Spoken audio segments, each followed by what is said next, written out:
Hello, and welcome to Infinite Holistics. Our mission is to educate you on holistic health and help you to improve your health naturally. Today, we're going to be talking about using crystals to heal yourself and others. This is a 3-week series to educate you on crystal healing properties. I hope you find it interesting, and I hope you learn something new. At any point, if you have questions, please drop them into the comment section below. Before we get started, I want to give a quick disclaimer. None of the information here is intended to diagnose, treat, cure, or prevent any disease. So, with that being said, let's get started. In today's video, we're going to discuss the spiritual, emotional, and physical properties of crystals. We'll do a show and tell to help you identify these crystals. Then we'll talk about different ways to use crystals for healing and what it's really like to open your third eye. So be sure to watch till the end. First up, tree agate. This crystal has a particularly strong connection with the plant kingdom and can enhance communication with that realm. Tree agate helps the user make a stronger connection to all things in nature. Ancient Greeks would bury this stone on their land to promote plentiful harvest in the coming season. It was also a favorite carving stone for seals and rings for the ancient Egyptians. Tree agate encourages you to remain centered in times of conflict or confusion, and it urges you to remain connected with your roots as you grow. Next up, rhodonite. Rhodonite is a peaceful stone that helps believers feel more compassionate and forgiving, a true stone of love, helping to achieve one's greatest potential and teaches us to see both sides of every issue. After its discovery in the late 19th century, rhodonite became a popular protective stone in Russia. The stone was often placed in babies' cribs to protect them and help them grow. It was also used as a talisman to protect travelers on their journey. Rhodonite is primarily made from manganese. This stone was used to extract manganese to be used to formulate medicinal compounds in India. Rhodonite helps to open and align the heart chakra. It helps with emphysema, joint inflammation, bone growth, arthritis, light sensitivity, strep throat, and heart disorders. Last but not least, rainbow moonstone. It's believed that this stone harmonizes and balances the body and encourages greater empathy, self-confidence, and creativity. It's said to hold feminine energy, with its radiance supposedly representing its connection to higher psychic beings. Rainbow moonstone is meant to aid conversation with the spirit and enhance intuition. It's also associated with the third eye and crown chakra, a stone of protection, especially during childbirth, pregnancy, and travel.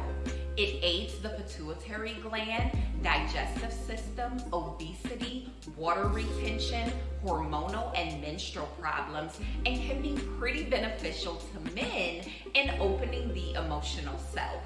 So, we've already discussed the physical, emotional, and spiritual properties of crystals. We've done a show and tell to help you identify the crystals. Now we're going to talk about the different ways we can use crystals for healing. I'll share my top 5 ways that I like to use crystals for healing as a holistic practitioner. And you can certainly try these as well. Number 1, place a stone under a pillow or around the bed. This encourages special healing effects while sleeping. I highly recommend trying this method with rainbow moonstone because of its ability to connect to the psychic realm. Number 2, grounding. Wear a crystal or simply hold it in your hand when grounding.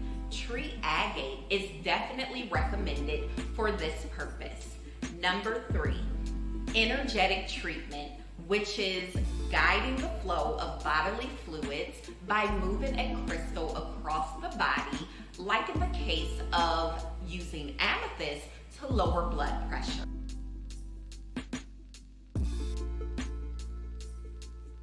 Tree agate, rhodonite, and rainbow moonstone will be great at moving the flow of bodily fluids, but you want to use amethyst in particular for lowering blood pressure. Number 4, consciousness acupuncture.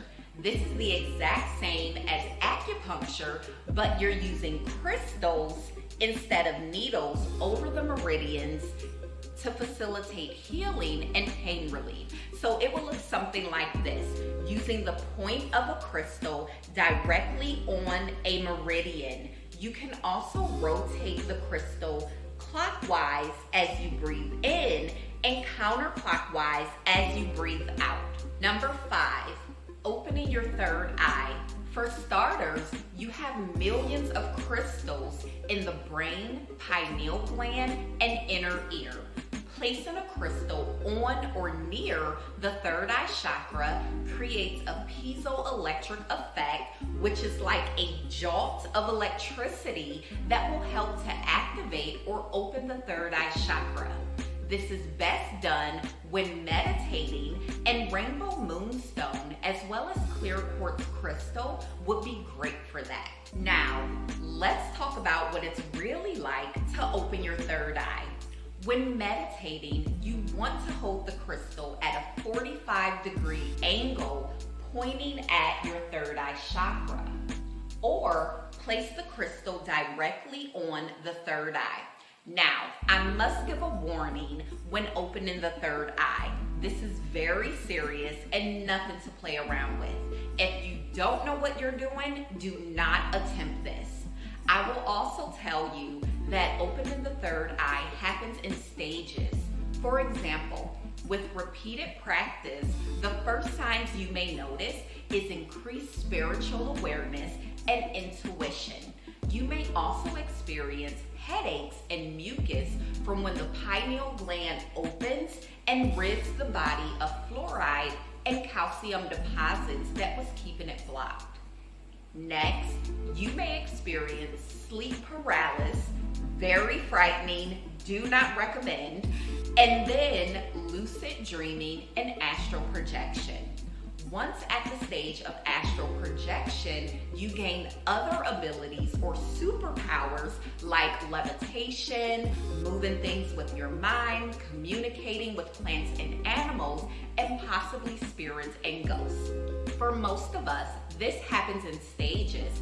However, a small percentage of people will experience all the above with just one attempt of opening the third eye.